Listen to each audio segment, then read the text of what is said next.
No one teaches us how to be bereaved, and yet when we are, suddenly we can't be not bereaved at all.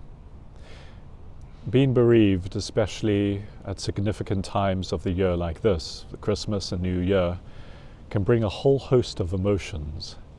These emotions we may know very well and really not like. They may leave us feeling as though, I'm here again.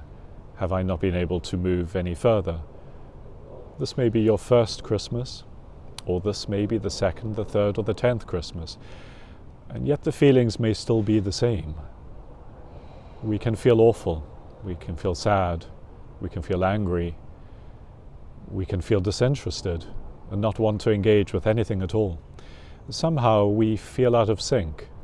We feel out of sync with the world around us, trying to be overly merrily, or we feel out of sync with those who do love us, but who want us to somehow be happier.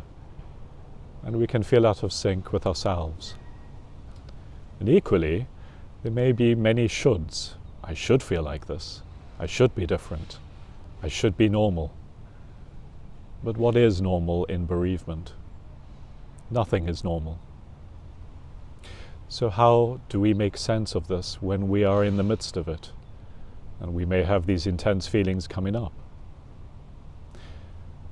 One way is to listen to our voices.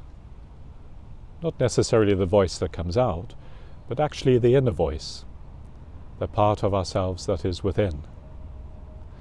By listening to this voice and making sense of it and following it, what we can do is acknowledge, this is actually how I'm feeling.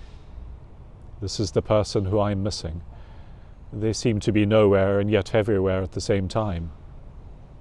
But by listening to this voice, we're able to then say, well, what do I want to do with that? How do I acknowledge you are there, but you're not there? We can do simple things. Take a moment out for a walk, a memorable walk that the two of you shared. You can light a candle.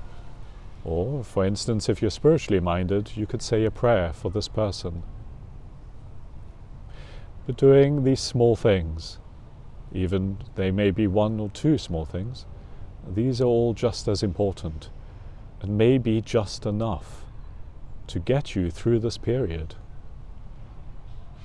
Christmas is a time of hope for people who are religious, Christian or another faith, or people who aren't. The symbolism of hope is really equally important for all of us.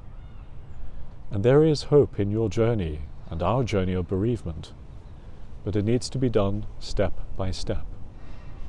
And so the hope is that I'll be able to do one more step, but also that I may find something that is actually good in my journey now, or something to look forward to in the future.